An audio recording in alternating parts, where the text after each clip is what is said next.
A paz do Senhor, seja bem-vindo a mais uma aula aqui do EBD em Foco. Eu me chamo Herberson e nesta aula eu vou ministrar a lição número 12, que tem como título O Filho e o Espírito. Nós estamos estudando a revista CPAD do primeiro trimestre do ano 2026 e agora, nesta lição, nós vamos falar de um tema muito importante que é sobre a relação do Filho com o Espírito Santo. Na verdade, aqui a gente vai falar da concepção do Filho, quando Jesus encarnou, ali a gente vê a presença do Espírito Santo, Jesus foi concebido pelo Espírito Santo, e também o ministério de Jesus, que Jesus dependeu do Espírito Santo o tempo todo. Então ele deu exemplo para que nós pudéssemos seguir, depender do Espírito Santo. E no tópico 3 a gente vai falar justamente disso, que a salvação é uma obra da Trindade e que nós simplesmente temos que viver nessa dependência, entender que a salvação parte de Deus e que nós temos que aceitar essa salvação e depender de Deus para tudo na nossa vida, depender do Espírito Santo para tudo. Então uma lição muito prática, uma lição muito boa, uma lição que vai falar aqui de Jesus, mostrar que Jesus realmente encarnou, que ele realizou a obra da salvação e que nós somos salvos e alcançados por ele. O Espírito Santo trabalha no nosso coração e nós temos uma vida transformada de submissão ao Espírito Santo, ao Filho e ao Pai. Você pode até estranhar essa ordem aqui, mas desde a primeira aula eu venho falando que a ordem Pai, Filho e Espírito Santo não é uma ordem bíblica, é uma ordem que os teólogos criaram, porque não existe ordem de importância. Inclusive já deixei os versículos aí nos comentários, aí nos vídeos anteriores, e eu posso também deixar aqui nesse vídeo. Porque se você ainda está preocupado com essa questão da ordem, não se preocupe. A Bíblia mostra vários versículos em que aparece às vezes primeiro o Espírito, depois aparece primeiro o Filho, primeiro o Pai. Então assim, o importante é nós entendermos a relação entre o Pai, o Filho e o Espírito e como a salvação é operada em nossos corações através da Trindade. E eu convido você a assistir essa aula até o final, em que eu vou explicar essa lição aqui em detalhes. E assim, a gente vai usar aqui o slide em PowerPoint, nosso slide é 100% baseado na revista, com imagem de qualidade, vem pronto para ser usado. Você pode ministrar uma aula diferente na sua aula da EBD. Nós temos slide de adultos, de jovens, vários bônus aqui, conteúdo extra, conteúdo que vai te ajudar muito a aprender mais da palavra de Deus.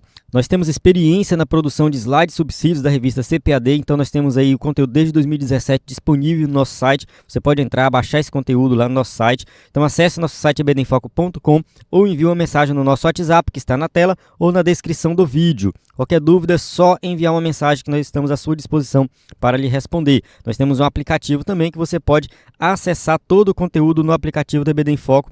Então você pode procurar na Play Store aí, EBD em Foco, e baixar o nosso aplicativo. O texto da lição diz assim: E respondendo o anjo, disse-lhe: Descerá sobre ti o Espírito Santo, e a virtude do Altíssimo te cobrirá com a sua sombra.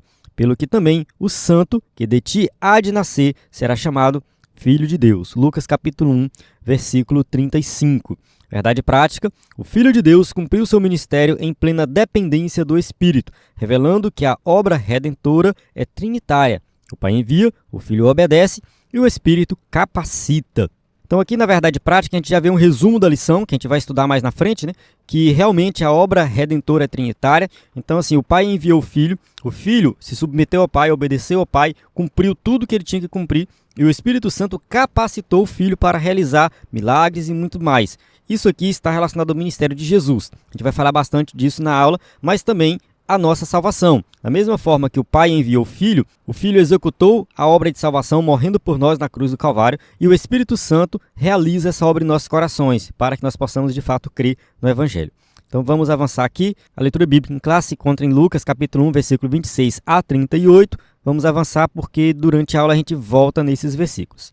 Vamos para a introdução da lição que diz assim: O plano da salvação é uma ação coordenada pela Santíssima Trindade.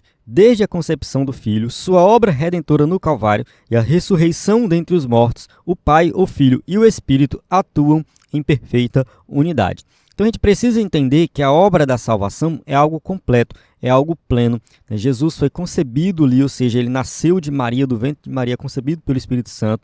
Jesus realizou seu ministério na dependência do Espírito Santo. Ele morreu na cruz do Calvário, e ali na cruz do Calvário também estava ali realizando a obra de salvação. Ele ressuscitou dos mortos e subiu aos céus. Então uma obra completa, plena, realizada aí em perfeita harmonia com a Trindade. Essa lição revela como o Espírito Santo participa ativamente na encarnação, capacitação e exaltação do Filho e mostra a resposta esperada do crente a obra de redenção. Então a gente tem que entender que o Espírito Santo, ele não é somente uma força ativa, ele é uma pessoa da Trindade. E o Espírito Santo participou ativamente do ministério de Jesus. Isso aqui é algo muito importante em destacar, que o Espírito Santo estava presente com Jesus o tempo todo. Tópico 1, o Espírito e a concepção do Filho. 1.1, o anúncio do nascimento de Jesus. Lucas registra que o anjo Gabriel foi enviado por Deus à cidade de Nazaré, na Galileia. Lucas capítulo 1, versículo 26 diz assim, ó, e no 6º mês foi o anjo Gabriel enviado por Deus a uma cidade da Galileia chamada Nazaré. Então, assim, aqui a gente vê detalhes ali do nascimento de Jesus. Lucas é o que mais detalha sobre isso. Ele coloca que o anjo Gabriel, ele vai até a cidade de Nazaré, na Galileia. Era uma cidade muito pequena, um povo muito simples. O mensageiro visita uma jovem chamada Maria. Ele faz uma revelação surpreendente. E eis que em teu ventre conceberás e darás à luz um filho. Isso está registrado em Lucas, capítulo 1, versículo 31, parte A. Então aqui foi uma revelação realmente surpreendente, algo que Maria não estava esperando. Simplesmente, ela era uma mulher comum, uma jovem comum como qualquer outra jovem, e ela foi agraciada, ou seja, ela não merecia, mas Deus foi gracioso para com ela e usou o ventre dela para que nascesse o Messias. E Maria não foi simplesmente ali alguém que emprestou o ventre. Ela doou toda a sua vida para Jesus. Ela fez de tudo ali com Jesus. Então Jesus nasceu de Maria, foi criado por Maria e ficou até os 30 anos de idade em casa, né? Tudo indica que ele ficou em casa até os 30 anos de idade. Então assim, Maria cuidou de Jesus o tempo todo. Ela sabia que Jesus era o Filho de Deus, ela sabia que ele era o Deus Todo-Poderoso, ela tinha consciência disso porque ela recebeu essa revelação aqui diretamente, né, do anjo Gabriel. Então, assim, foi algo extraordinário, algo diferente, mas vale destacar que Maria era uma jovem comum. Ela não tinha nada de especial com ela. A Igreja Católica gosta de criar algumas doutrinas e diz que Maria não tinha pecado e tudo mais. Só que isso não faz o menor sentido, né, porque a Bíblia não diz isso, começa por aí. Né, e sabemos que todos nós somos pecadores, estamos sujeitos ao pecado. Então, Maria, sim, era uma pecadora. No entanto, Jesus nasceu totalmente sem pecado. Ele não tinha pecado. Isso aqui a gente vai falar mais adiante. E ainda lhe diz o nome da criança, e por-lhe-ás o nome de Jesus. Né? Isso está em Lucas 1:31, parte B. Gabriel também declara que o menino será chamado Filho do Altíssimo. Então tudo isso aqui é importante destacar. O anjo, ele deu detalhes de quem seria Jesus. Não foi algo subjetivo, não foi algo assim que Maria teve que deduzir. Não, ele disse claramente, esse filho que você vai ter é filho de Deus, é filho do Altíssimo, ele é o Deus Todo-Poderoso e o seu nome será Jesus. Maria demonstra perplexidade, não entende como isso poderia acontecer, uma vez que era virgem. A esse respeito, o anjo lhe assegura, para Deus nada é impossível. Ela ficou preocupada, eu sou virgem, como que eu vou ter um filho? E aí o anjo fala, para Deus nada é impossível. Porque aqui a gente tem que destacar que Jesus ele foi concebido ali, tanto uma parte humana como uma parte divina. Então, ao mesmo tempo que Jesus é filho de Maria, ele é concebido pelo Espírito Santo, ele é divino. E daqui a gente tira essa doutrina que Jesus é 100% homem e 100% Deus. Ele é homem e Deus ao mesmo tempo na sua plenitude. Lucas capítulo 1, versículo 34, e disse Maria ao anjo, como se fará isto, visto que não conheço homem algum. Então ela estava realmente preocupada, né, com essa questão dela ser virgem e como que ela seria, né, mãe de um bebê, mãe de uma criança. E aqui vale o destaque que realmente Maria ela não tinha se deitado com José ainda. Realmente José não é o pai de Jesus, é o pai adotivo de Jesus e Jesus é filho somente de Maria. Essa questão de Jesus ser filho somente de Maria, né, levanta alguns debates, né, alguns teólogos gostam de, né, debater um pouco sobre isso, porque assim, se por acaso Jesus fosse filho de José e Maria e ao mesmo tempo ele fosse divino, nós teríamos muita dificuldade de compreender isso. Então Deus poderia ter feito assim, ele ser filho de José e Maria e ser divino também, né, ao mesmo tempo tem uma ação sobrenatural do Espírito Santo para que dali, né, tivesse o Filho de Deus encarnado. No entanto, nós teríamos dificuldade de crer na divindade de Jesus. Se Jesus tivesse vindo pronto do céu, né, sem ser filho de Maria, nós teríamos dificuldade com a parte humana de Jesus. Como que ele seria humano se ele veio diretamente do céu? Então, assim, essa união do humano com o divino acontece justamente dessa forma, concebido pelo Espírito Santo, mas no ventre de uma mulher, de uma humana. Na sequência, o texto afirma que ela creu e, na mais completa confiança e submissão, declarou. Lucas 1,38, disse então Maria: eis aqui a serva do Senhor, cumpra-se em mim segundo a tua palavra. E o anjo ausentou-se dela. Então, aqui nessa fala de Maria, assim, a gente pode destacar algo nela que realmente vale a pena ser destacado. A questão da submissão, de estar disposta, né, a cumprir aquele chamado, de realmente obedecer a palavra do anjo. Então, a obediência, a submissão, a disposição de servir a Deus, isso aqui são exemplos que Maria deixa para nós. Então, assim, diferente do que a Igreja Católica gosta de falar, que Maria é imaculada, que Maria não sei o quê, que Maria sempre foi virgem, que Maria nunca teve pecado, isso e aquilo, eu, assim, acho que não tem necessidade. A gente não precisa ficar colocando coisas a mais em Maria para dizer que Maria realmente foi um exemplo para nós. Não precisamos fazer isso. Ela deixa o seu exemplo como uma grande serva de Deus, aquela que se submeteu à vontade de Deus, né, e realmente carregou essa grande responsabilidade, porque é uma responsabilidade e não é qualquer um que vai aceitar. Então Maria realmente aceitou essa responsabilidade de peso mesmo, né, de carregar o Filho de Deus. Tópico 1.2, o Espírito como agente da concepção. A explicação que o anjo faz a Maria de como seria a concepção é singular e miraculosa. Descerá sobre ti o Espírito Santo. Então fica bem claro aqui em Lucas 1,35 que é o Espírito Santo que vai descer sobre Maria. Então aqui a gente já vê a ação sobrenatural do Espírito Santo. A resposta é expressa por meio de uma figura de linguagem em que a segunda linha repete a ideia da primeira. Vamos avançar aqui só para a gente entender melhor. Que ele coloca assim, ó. Assim, o Espírito Santo está vinculado à virtude do Altíssimo, te cobrirá com a sua sombra. Então, assim, vai descer sobre ti o Espírito Santo e depois ele fala, a virtude do Altíssimo te cobrirá com a sua sombra. Então, assim, é o paralelismo hebraico, né? A poesia hebraica trabalha muito isso, de repetir a mesma coisa de formas diferentes, né? E mostrando que o poder de Deus está sobre Maria, o Espírito Santo está sobre Maria. E o que vai acontecer com ela ali na concepção de Jesus é algo sobrenatural. Como já estudado, a sombra refere-se à presença de Deus.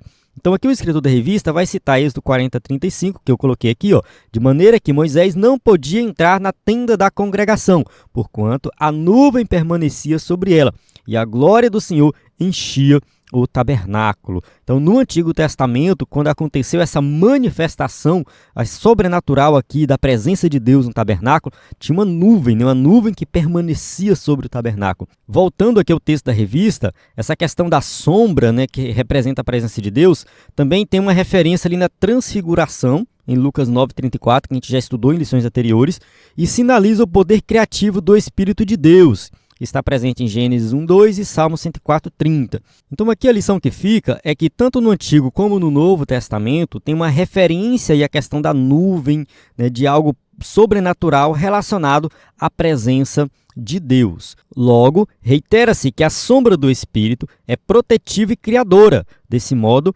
elucida o anjo. A concepção será obra do Espírito Santo pelo poder do Altíssimo e por isso será chamado Filho de Deus. Lucas 1:35, parte D. Então aqui o escritor da revista veio detalhando essa questão da concepção de Jesus, deixando bem claro, né, que a ação sobrenatural do Espírito Santo na vida de Maria tem a ver com a concepção, mas também com a proteção na vida de Maria.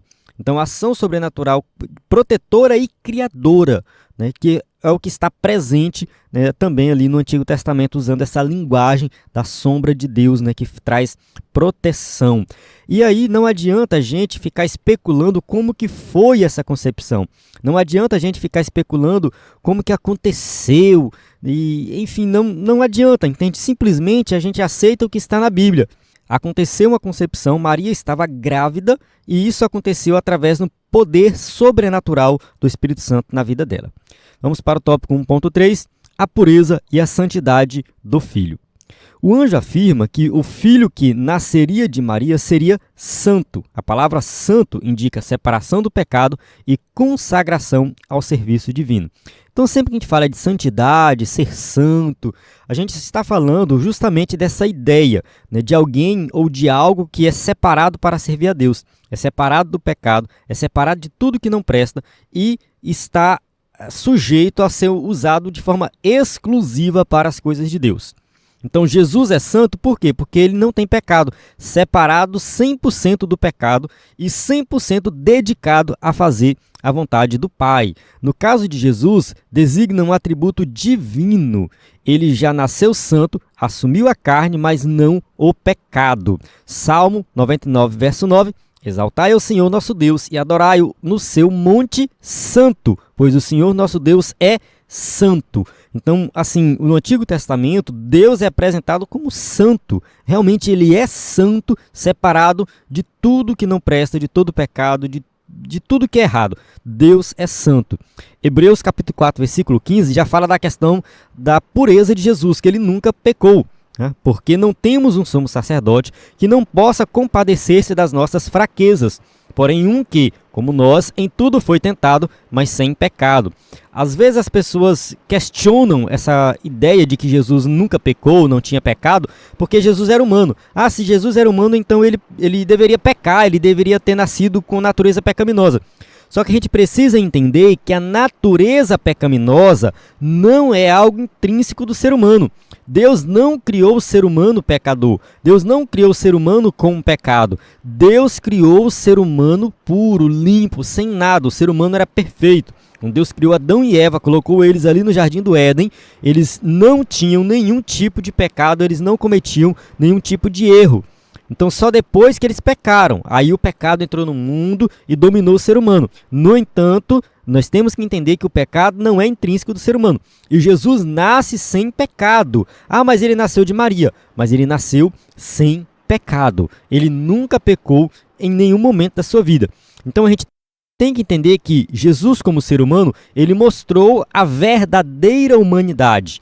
Se você quer entender o que é ser humano de verdade, olha para a vida de Jesus.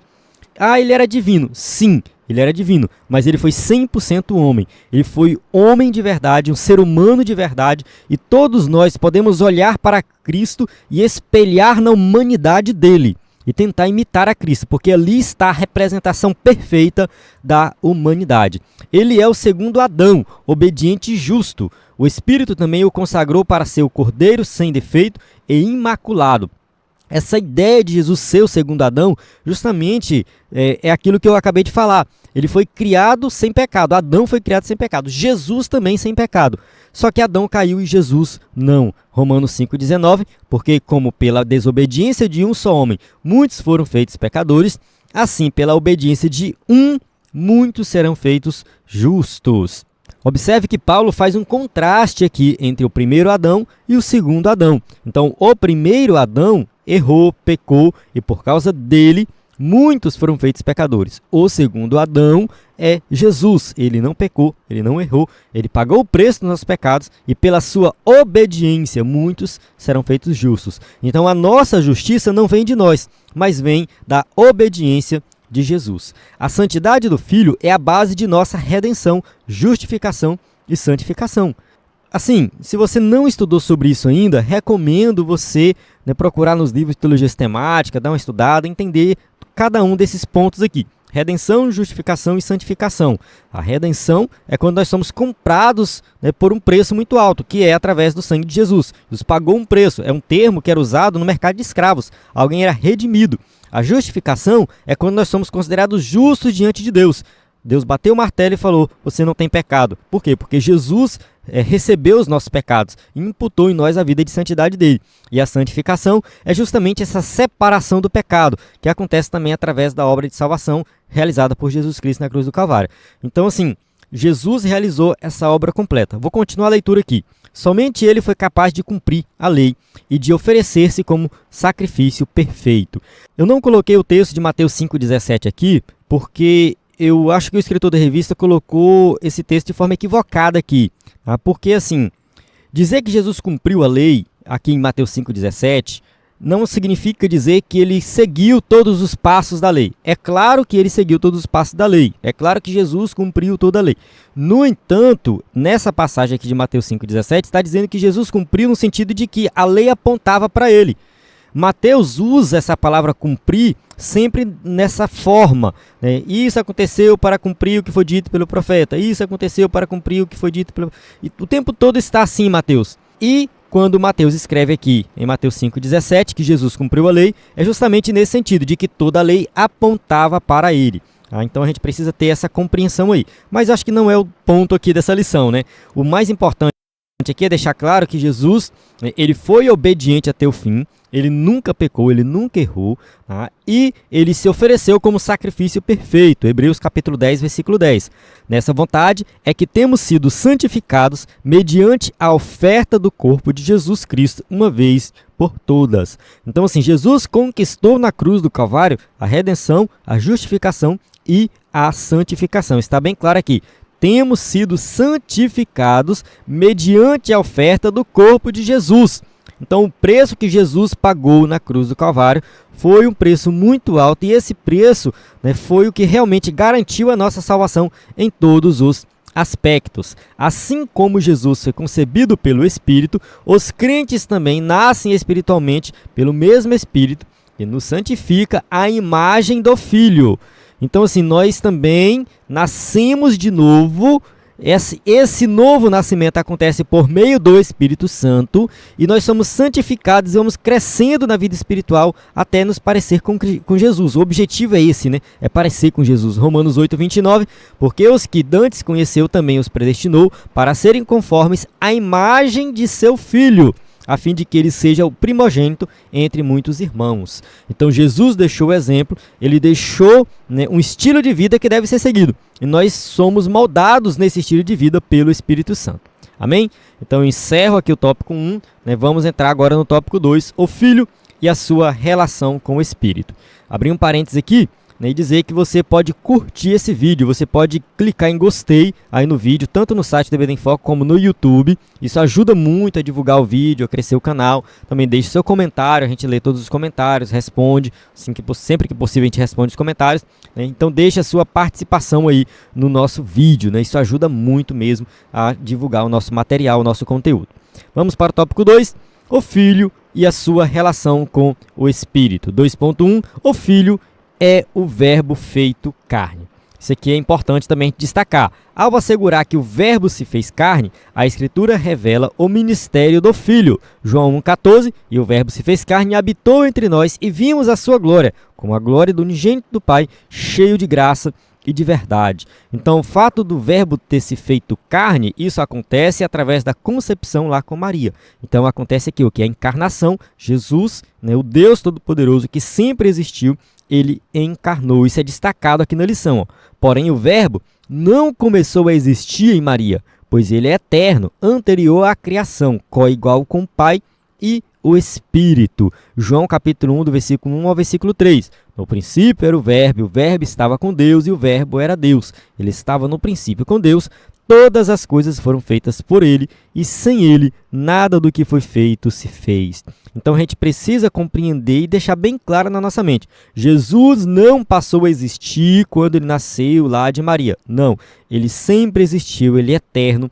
Por toda a eternidade, de eternidade a eternidade, Jesus sempre existiu.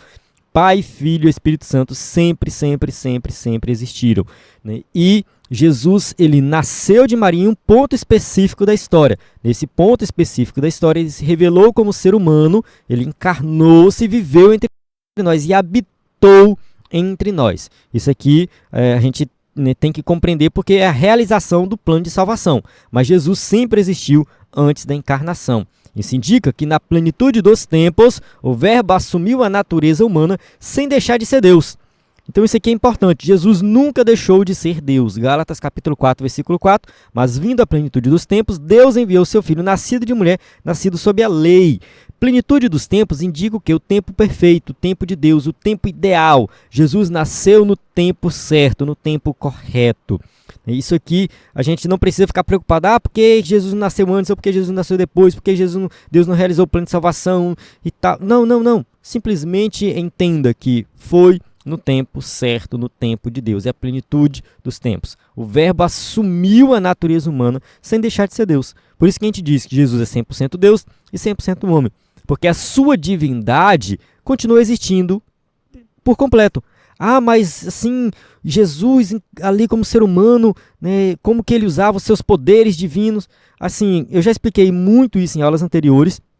Não é o foco aqui dessa aula, mas só para deixar bem claro. Jesus, como ser humano, realmente ele tinha algumas limitações na questão do poder divino. Por exemplo, a onipresença. Como é que ele estaria presente em todos os lugares ao mesmo tempo? Isso é uma limitação ali no corpo humano. No entanto, sabemos que isso existia dentro dele. É algo latente, intrínseco. Então a onipresença continuava existindo em Jesus. Podemos dizer que ela estava limitada durante aquele período ali de encarnação. No entanto, ela continuava existindo. Jesus continuava sendo Deus todo-poderoso, onipresente, onisciente e tudo mais. E isso é algo fundamental para nós entendermos com relação à encarnação.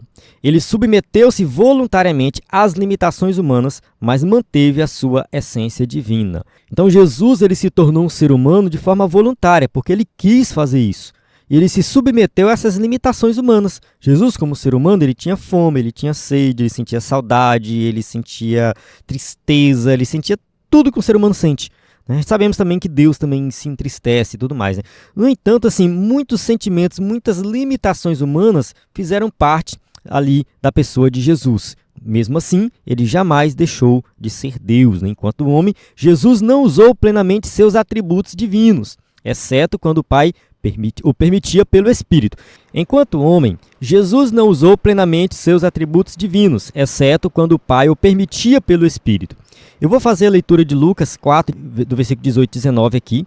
Depois eu vou fazer uma explicação completa sobre esse tema. Vamos ler aqui. O Espírito do Senhor está sobre mim, pois me ungiu para evangelizar os pobres, enviou-me a curar os contritos de coração, a proclamar liberdade aos cativos e restauração da vista aos cegos, e pôr em liberdade os oprimidos, a anunciar o ano aceitável do Senhor. Essa passagem aqui de Lucas é a passagem que Jesus está na sinagoga e ele vai ler um trecho ali do livro de Isaías. E ele lê justamente um trecho que fala de uma profecia que estava se cumprindo em Jesus. E essa profecia diz que o Espírito do Senhor estaria sobre ele. E de fato, Jesus vai realizar milagres. Ele vai fazer toda a sua obra na dependência do Espírito. Só que isso não significa que Jesus nunca usou os seus próprios atributos divinos. Teve um momento, sim, que Jesus usou os seus atributos divinos. Ele usou, sim, em alguns momentos. Só que ele jamais fez isso para levar vantagem, ele jamais fez isso para ser melhor do que os outros, nada disso. Os atributos divinos que Jesus usou em algumas situações e também na dependência do Espírito Santo, ele fez isso em prol do Evangelho. Ele fez isso para a pregação do Evangelho, ele fez para a proclamação, ele fez para a salvação, que é o que está escrito aqui no texto de Lucas 4, 18 e 19, que é um trecho de Isaías. Então, o objetivo de Jesus usar qualquer atributo divino sempre foi relacionado à salvação, sempre foi a execução do plano de salvação. Eu me lembro aqui, por exemplo, de algumas situações, eu vou citar duas aqui. Tem uma situação em que as pessoas levam um paralítico para Jesus curar e Jesus está ali na multidão, dentro de uma casa, eles não conseguem entrar com o paralítico e desce o paralítico ali pelo telhado. E Jesus, em vez de realizar logo o milagre, ele perdoa os pecados do paralítico. Perdoados estão os teus pecados. E ali os fariseus, os escribas, os doutores da lei que estavam presentes, eles começaram a razoar no coração. Ou seja, eles começaram a murmurar dentro de si. Quem é esse que perdoa pecados? E Jesus sabe o que eles estão pensando. Jesus fala assim, por que vocês estão arrazoando no coração de vocês, questionando justamente essa capacidade de perdoar pecados? Eu estou parafraseando aqui, depois você dá uma lida no texto, não lembro exatamente qual é o trecho, acho que é Marcos 9. Na verdade, tem paralelos em outros evangelhos, mas é porque eu já preguei um sermão sobre isso, né? Eu tenho um sermão no EBD em Foco, tem um tempinho já que eu preparei esse sermão, mas é bem interessante que Jesus sabe o que está na mente deles. Jesus sabe exatamente o que está na mente deles. Então ali eu vejo como o uso dos seus atributos divinos. Né? Com que propósito? Para perdoar pecados, para salvar, para pregar o evangelho. Né? E uma outra situação é da mulher do fluxo de sangue, que eu acho que é mais conhecido. Né? É justamente naquele momento ali que a mulher toca Jesus de uma forma diferente. Ela toca com fé, ela toca pensando na cura. Né? E Jesus para e fala, quem me tocou? Né? Então assim, é realmente algo diferente ali, né? Senhor, a multidão te aperta, a multidão te espreme aqui, como você pergunta quem me tocou? Não faz sentido fazer essa pergunta, né? E então assim, Jesus falou assim, não, alguém me tocou de forma diferente, porque de mim saiu dinamis, do grego, né? De mim saiu poder, saiu virtude, saiu algo diferente aqui. Então assim, ali Jesus também está usando seus atributos divinos. Pelo menos eu vejo dessa forma. E a gente pode citar várias outras situações, mas tem várias situações que a gente vê que Jesus realiza o milagre na dependência do Espírito Santo, no poder do Espírito Santo. E eu vou avançar aqui na lição, acho que a gente volta daqui a pouco no próximo subtópico sobre esse tema, tá? A gente vai falar um pouco mais sobre isso. Mas enfim, vamos voltar aqui para o conteúdo da lição. Diz assim, ó. Dessa forma, a obra foi operada pelo Espírito Santo, demonstrando a perfeita harmonia entre o Filho e o Espírito na execução do plano redentor do Pai. A gente conclui isso, que o Filho, ao executar o plano do Pai, ele não fez isso sozinho, ele fez ali com perfeita harmonia com o Espírito. Ou seja, uma parceria perfeita, né? O Filho e o Espírito executando esse plano de salvação. Mateus capítulo 1, versículo 20, e pensando ele nisto, eis que em sonho lhe apareceu um anjo do Senhor dizendo, José, filho de Davi, não temas receber Maria, tua mulher, porque o que está nela é gerado do Espírito Santo. Então aqui é uma passagem de Mateus, né, fazendo referência ao nascimento de Jesus, né, que o anjo fala com José. O que está nela foi gerado pelo Espírito. Lucas 1,35, mais uma vez, né, a gente já leu isso aqui, mas só deixando bem claro, descerá sobre ti o Espírito Santo. Então aqui a gente vê que desde a sua concepção, o Espírito Santo está presente com Jesus. Tópico 2.2, o Espírito capacita o Filho. Embora sendo Deus, em seu ministério terreno, Jesus agia como um homem cheio do Espírito. Então, o que eu falei anteriormente, teve alguns momentos que Jesus usou seus atributos divinos. No entanto, na maior parte do tempo, Jesus dependia do Espírito. Ele era um homem normal, cheio do Espírito Santo.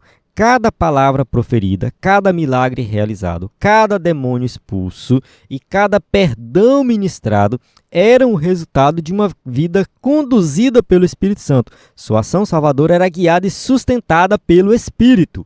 João capítulo 3, versículo 34 está escrito, porque aquele que Deus enviou fala as palavras de Deus, pois não lhe dá Deus o Espírito por medida. Então Jesus recebeu o Espírito de forma sobrenatural, plena, completa, não foi por medida. Lucas capítulo 5, versículo 24, ora, para que saibais que o Filho do Homem tem sobre a terra poder de perdoar pecados, disse ao paralítico, a ti te digo, levanta-te, toma a tua cama e vai para a tua casa. Então aqui a gente vê uma passagem em que Jesus realiza um milagre, né, que ele realmente tem poder de perdoar pecados e também curar.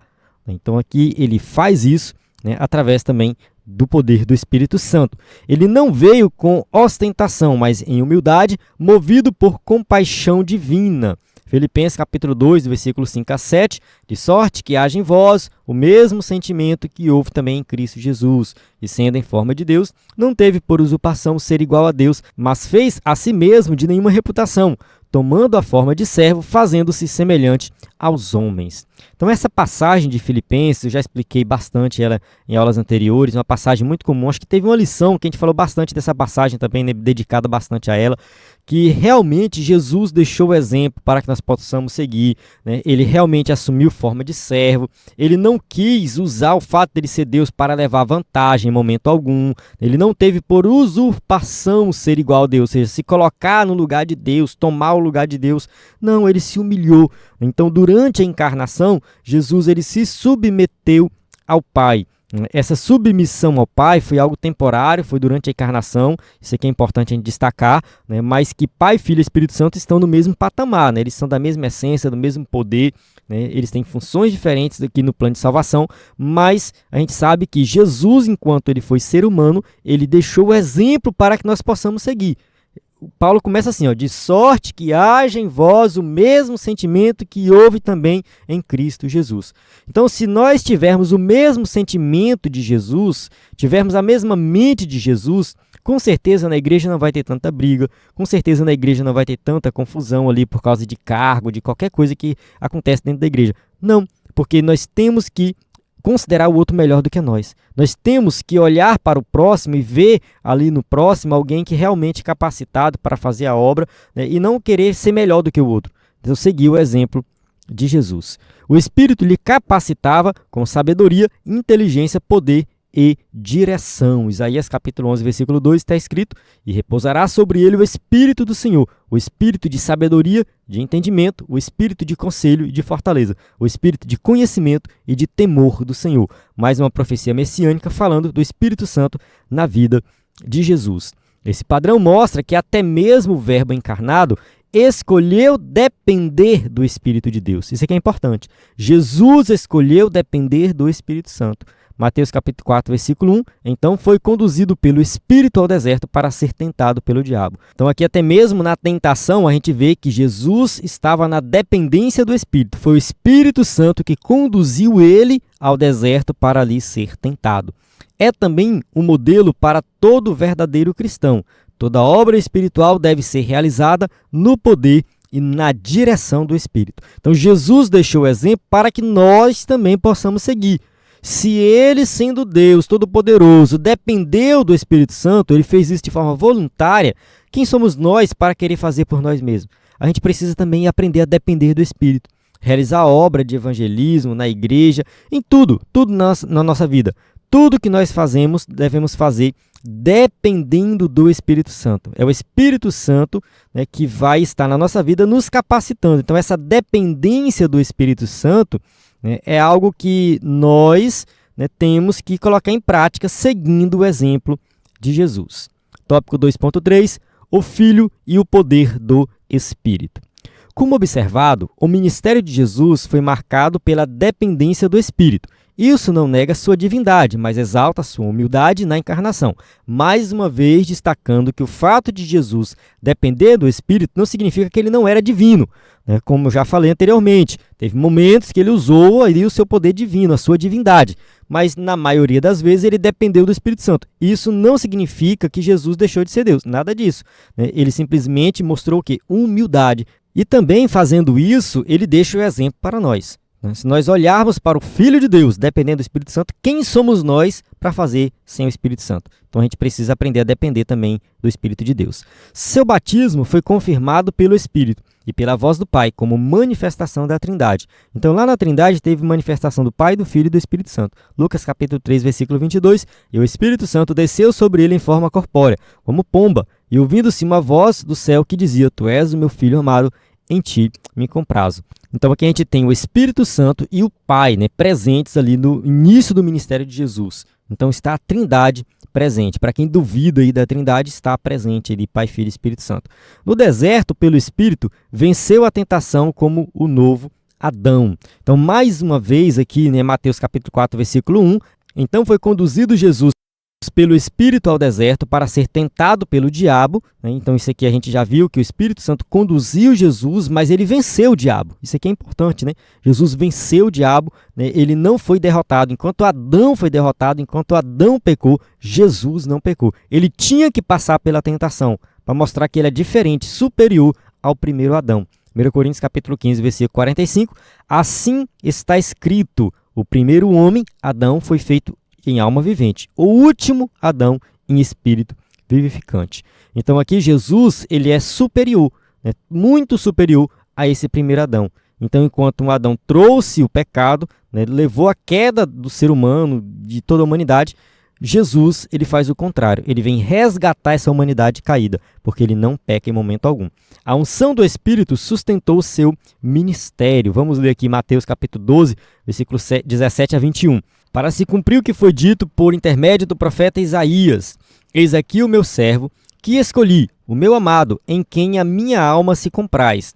Farei repousar sobre ele o meu espírito, e ele anunciará juízo aos gentios. Não contenderá, nem gritará, nem alguém ouvirá nas praças a sua voz. Não esmagará a cana quebrada, nem apagará a torcida que fumega, até que faça vencedor o juízo. E no seu nome esperarão. Então aqui uma profecia messiânica, né, algo que aponta para Jesus, que se cumpre em Jesus. Eis aqui o meu servo que escolhi, o meu amado, a minha alma se compraz nele. E o foco aqui é: farei repousar sobre ele o meu Espírito. Então o Espírito Santo estava em Jesus, guiando Jesus em todas as fases do seu ministério. Seus milagres operados em comunhão com o Espírito revelaram o reino de Deus. Em Mateus capítulo 12, versículo 28, mas se eu expulso os demônios pelo Espírito de Deus, logo é chegado a vós o reino de Deus. Então o reino de Deus é revelado na vida de Jesus justamente, né, através dos milagres que Jesus realiza. Então Jesus realiza os milagres, ele opera milagres e ele está revelando o reino de Deus nesses milagres. Ele realiza, né? Ele faz isso na dependência do Espírito Santo. Em sua humanidade, submeteu-se ao Pai e agiu no poder do Espírito. João 6,38, porque eu desci do céu, não para fazer a minha vontade, mas a vontade daquele que me enviou. Então sim, Jesus foi um modelo de obediência, ele fez a vontade do Pai 100% das vezes. Ele não fez a vontade dele, 100% das vezes a vontade do Pai. A entrega na cruz e a vitória sobre a morte foram realizadas em cooperação com o Espírito. Isso aqui é importante. Jesus não fez nada sozinho. Ele sempre dependeu do Espírito. Romanos capítulo 8, versículo 11. E se o Espírito daquele que dentre os mortos ressuscitou a Jesus habita em vós, aquele que dentre os mortos ressuscitou a Jesus também vivificará os vossos corpos mortais pelo seu Espírito que em vós habita. Então, assim, Paulo deixa bem claro que quem ressuscitou Jesus dos mortos foi o Espírito Santo. Então, esse Espírito é poderoso. Esse Espírito, ele dá vida, né? Ele pode nos trazer uma nova vida espiritual e é ele, esse Espírito, que vai garantir também a nossa ressurreição no último dia. Assim, mesmo sendo Deus, viveu em plena obediência ao Pai e capacitado pelo Espírito. Jesus é Deus? Sim, mas ele se submeteu ao Pai, obedeceu ao Pai e ele dependeu do Espírito Santo para ter poder, para realizar milagres e fazer toda a obra que ele fez, a pregação do Evangelho e tudo mais. Então, Jesus sempre dependeu do Espírito. Amém? Então, agora vamos para o tópico 3, a Trindade e a missão redentora. 3.1, o Pai envia o Filho e o Espírito. A salvação é a iniciativa do Pai. Ele é a fonte de todo o propósito redentor. João 3,16 diz assim: porque Deus amou o mundo de tal maneira que deu o seu Filho unigênito, para que todo aquele que nele crê não pereça, mas tenha a vida eterna. Então aqui nessa passagem de João 3,16 fica bem claro que o amor de Deus, né, foi o que levou Deus a executar esse plano de salvação, de ter essa iniciativa. O Pai envia o Filho ao mundo não apenas como mensageiro, mas como oferta viva. Então Jesus, ele não veio apenas pregar, ele veio pregar, ele veio realizar milagres, ele veio apresentar esse plano como um todo, ele veio trazer uns ensinamentos práticos. A sua vida é um exemplo. No entanto, ele veio como oferta viva. Gálatas capítulo 4, versículo 4 e 5. Mas vindo à plenitude dos tempos, Deus enviou o seu Filho, nascido de mulher, nascido sob a lei, para remir os que estavam debaixo da lei, a fim de recebermos a adoção de filhos. Então aqui nessa passagem a gente vê que Jesus, ele veio remir, Remir é comprar de volta. Remir, né, é libertar da escravidão do pecado. E isso acontece através do seu sacrifício. O Filho, o Verbo eterno, assume a carne para cumprir perfeitamente a lei e tomar sobre si a condenação do pecado. Então, a condenação que deveria vir sobre nós caiu sobre Jesus. Ele recebeu no nosso lugar e por isso que ele garantiu a nossa salvação. 2 Coríntios capítulo 5, versículo 21, aquele que não conheceu o pecado, fez pecado por nós, para que nele fôssemos feitos justiça de Deus. Então ele assumiu os nossos pecados para que de fato nós fôssemos justificados diante de Deus. Então nós somos justos diante de Deus por causa do sacrifício de Jesus. O Espírito, por sua vez, não é agente passivo, mas ativo desde o princípio. Ele concebe o Filho no ventre de Maria, então o Espírito Santo está presente na concepção. Simplesmente isso acontece porque ele está lá. Acompanha-o em cada passo do seu ministério. Então, assim, tudo que Jesus faz, o Espírito Santo está presente, vai acompanhando Jesus em tudo, né, e aplica os méritos da redenção nos corações dos crentes. Então, assim, se nós somos salvos, foi porque o Espírito Santo de Deus tocou em nossos corações e operou essa salvação no nosso coração. Então, assim, o Espírito Santo está presente de forma ativa em todos os passos da salvação.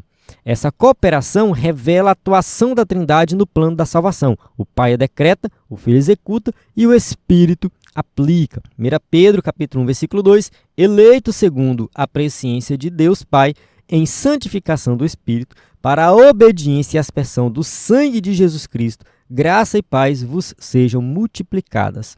Então aqui está presente Pai, Filho e Espírito, né? Deus Pai, na santificação do Espírito para a obediência do sangue de Jesus. Observe aqui que a ordem também não é aquela comum, né? É Pai, Espírito e Filho. Né? Essa é a ordem que está presente aqui. Então, assim, tudo isso acontece em nossos corações, tudo isso acontece na nossa vida, para que nós possamos realmente ter um novo coração, uma nova vida, ser uma nova criatura, ter a nossa salvação garantida. Pai, Filho e Espírito Santo agindo para a nossa salvação. A redenção é, portanto, uma expressão do amor trinitário em missão. 1 João capítulo 4, versículo 9, nisto se manifestou o amor de Deus para conosco, que Deus enviou o seu Filho unigênito ao mundo para que por ele vivamos. Então aqui está presente, né, esse amor de Deus em nossa vida, né, porque esse amor, né, que deu início ao plano de salvação, nos resgatou do pecado, nos resgatou da condenação, né, e nos deu nova vida. Nós vamos viver agora em Cristo, vamos viver nele. Isso é algo maravilhoso, é algo extraordinário. Nós passamos a ter vida em Cristo Jesus, pela fé. 3.2, o Espírito revela e exalta o Filho. João explica que a missão do Espírito não é atrair a atenção para si, mas revelar e exaltar o Filho. Isso aqui é importante a gente destacar, porque assim, Pai, Filho e Espírito Santo estão agindo em prol da nossa salvação. Cada um tem um papel. Mas quem morreu na cruz do Calvário foi Jesus, foi o Filho. Não foi o Espírito Santo, nem foi o Pai. Então assim, o papel do Espírito é exaltar o Filho, porque é somente através do Filho que nós alcançamos a salvação. Nós não vamos ser salvos porque cremos no Espírito Santo, ou porque cremos no Pai. Não, nós vamos ser salvos porque cremos no Filho. E através do Filho, nós alcançamos o Pai. Através do Filho, nós temos comunhão com o Espírito. Então, tudo acontece através do Filho. Então, o Espírito Santo vai exaltar o Filho. Jesus Cristo afirmou, ele me glorificará, porque há de receber do que é meu e vou-lo-á de anunciar. João 16,14. Então, assim, o Espírito Santo de Deus vai glorificar a Jesus Cristo, vai exaltar a Jesus Cristo. Né? Então, isso aqui é algo que realmente nós temos que guardar em nossos corações. Se nós queremos realmente exaltar a Cristo, se o Espírito Santo de Deus realmente está em nós, nós vamos falar mais de Jesus Cristo, nós vamos amar mais Jesus Cristo, nós vamos buscar mais de Jesus Cristo, vamos buscar mais do Evangelho. Então, todo movimento que diz que é do Espírito Santo não resultar na exaltação do Filho, não resultar na pregação do Evangelho, eu acho que não é do Espírito. Para ser do Espírito tem que ser assim. Para ser do Espírito tem que ter como resultado, né, a exaltação de Jesus Cristo, tem que falar do Evangelho, tem que falar de pecado, tem que falar de arrependimento. Né? É isso que é algo que vem do Espírito Santo. Esclarece-se que o Espírito não busca glória própria, mas dá testemunho do Filho. João capítulo 15, versículo 26. Quando, porém, vier o Consolador, que eu vos enviarei da parte do Pai, o Espírito da verdade, que dele procede, esse dará testemunho de mim. Mais uma passagem bíblica deixando bem claro que o Consolador, ele vai dar testemunho de Jesus Cristo. Então, tudo gira em torno de Jesus Cristo. A direção do Espírito está, portanto, ligada principalmente à revelação do ministério da salvação do Cristo crucificado e ressuscitado, que um dia voltará para buscar sua igreja. 1 Coríntios capítulo 2, versículo 10. Mas Deus nos revelou pelo seu Espírito, porque o Espírito penetra todas as coisas, ainda as profundezas de Deus. Então aqui a gente percebe que realmente o objetivo, o propósito do Espírito Santo é mostrar e revelar Cristo, né? É o que está aqui mais na frente, aqui na revista, né? Assim, toda obra genuína do Espírito é profundamente cristocêntrica, né? Realmente, né? A obra genuína do Espírito é uma obra que está vinculada a Jesus Cristo. Só abrindo um parênteses aqui, sempre que eu avanço, falo da revista, é porque o slide é baseado na revista. Então a gente não foge da revista, tá bom? Só deixando isso bem claro aqui, que se você quiser, você pode acompanhar a aula com a revista, que você vai ver que é a mesma coisa. Mas enfim, né?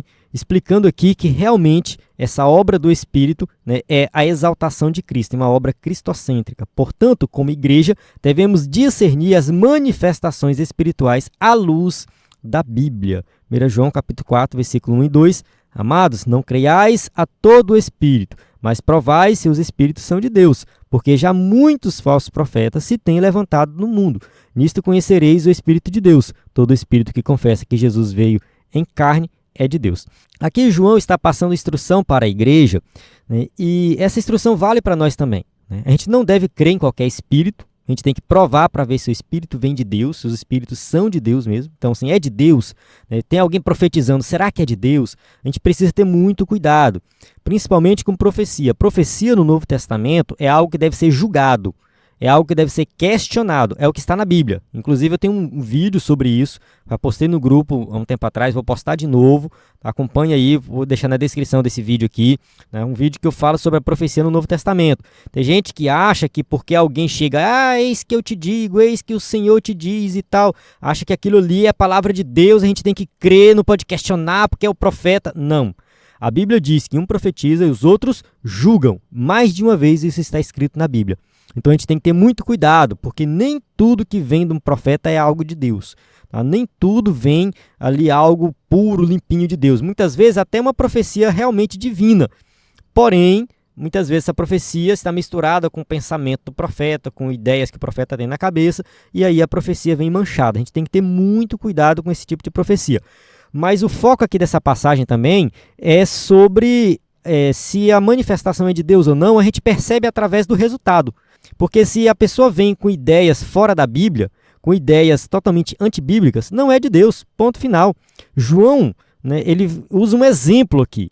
Todo espírito que confessa que Jesus veio em carne é de Deus. Aqui é uma doutrina muito importante. Se o espírito nega, né, a encarnação de Jesus, não é de Deus. Mas se ele confirma que Jesus é humano, é de Deus. Isso é um exemplo. Mas tem muitas outras doutrinas que a gente pode usar como exemplo de alguém que sai por aí profetizando e dizendo que é do Espírito Santo. E não é. Muitos movimentos evangélicos não são do Espírito Santo, não vêm do Espírito Santo, não vêm de Deus. Muitos movimentos tem por aí. Muitas igrejas se desviaram, já estão longe do evangelho. Por quê? Porque você não vê falar de arrependimento, não vê falar de pecado, não exalta Jesus Cristo. Não tem evangelho. Simplesmente não tem evangelho. Se não tem evangelho, não é de Deus. Tá? Não é o Espírito Santo. Tudo que não aponta para Cristo não procede do Espírito. Cristo é o centro da obra do Espírito. Tá? João 16,13. Mas quando vier aquele, o Espírito de verdade, ele vos guiará em toda a verdade, porque não falará de si mesmo, mas dirá tudo o que tiver ouvido e vos anunciará o que há de vir. Então o Espírito Santo vai exaltar Jesus Cristo e vai nos guiar no verdadeiro evangelho. Se não tem evangelho, né, se não tem nada de Jesus ali, então não é do Espírito Santo. Tópico 3.3, a fé e a submissão do crente. O plano da redenção, embora concebido e executado pela Trindade, requer uma resposta humana. Efésios 2, versículo 8, porque pela graça sois salvos por meio da fé, e isto não vem de vós, é dom de Deus. Então assim, A gente já viu que o Pai planejou, o Filho executou e o Espírito Santo opera essa salvação em nossos corações. Mas exige da nossa parte uma resposta humana. Nós temos que responder de forma positiva a esse chamado. Se o Espírito Santo opera a salvação em nosso coração, se o Espírito Santo fala conosco da salvação, a gente tem que responder de forma positiva. E isso é realmente fundamental. O escritor da revista vai colocar assim: não somos agentes da redenção, mas somos os seus recipientes e participantes. Então nós participamos da salvação. 2 Coríntios 5,18, e tudo isso provém de Deus, que nos reconciliou consigo mesmo por Jesus Cristo e nos deu o ministério da reconciliação. Então quem nos reconciliou foi Deus. A iniciativa foi divina. Então nós somos recipientes, nós recebemos essa salvação. Maria, ao ouvir a mensagem do anjo sobre a concepção milagrosa, mesmo sem entender plenamente, submeteu-se com fé. Então Maria foi um exemplo de fé, um exemplo de alguém que submeteu à vontade de Deus. Lucas 1,38, disse então Maria: eis aqui a serva do Senhor, cumpra-se em mim segundo a tua palavra. E o anjo ausentou-se dela. Está ali Maria, na dependência de Deus, e fala com o anjo: cumpra-se em mim segundo a tua palavra. Estou na sua dependência e eu quero que essa palavra se cumpra em mim. Sua resposta é um exemplo profundo da postura que todo crente deve assumir diante da obra trinitária. Isto é, confiar com humildade e entrega total. Salmo 37,5, entrega o teu caminho ao Senhor, confia nele e ele o fará. Tem gente que tem muita dificuldade de entregar a vida na mão de Deus, de falar: Deus, toma conta da minha vida, eu sou teu, faço o que o Senhor quiser. Tem gente que tem dificuldade. Por quê? Porque está apegado às coisas materiais, apegado a uma profissão, aí tem medo assim: porque eu gosto da minha profissão, eu ganho dinheiro, e se Deus me chamar para a obra, se Deus me chamar para outra coisa, se Deus fizer isso ou aquilo comigo, o que eu vou fazer? Calma, não é assim que funciona. Se você entregar na mão de Deus e depender dele, ele vai fazer o que é melhor para ti. E você vai entender isso. Tá? Você vai compreender isso com certeza absoluta. Vamos avançar aqui na aula, já estamos finalizando. Assim como o Filho se submeteu ao Pai e foi ungido pelo Espírito, também o crente é chamado a se colocar nas mãos de Deus, crendo que ele é poderoso para fazer o impossível. Então, assim, algo que eu tenho falado desde o início da aula é que Jesus deu o exemplo para nós seguirmos. Então, assim, se Jesus se submeteu ao Pai, se Jesus foi ungido pelo Espírito Santo, nós também temos que fazer a mesma coisa. Nos colocar nas mãos de Deus, crer que Ele realmente é poderoso para fazer o impossível, Ele vai nos usar para isso.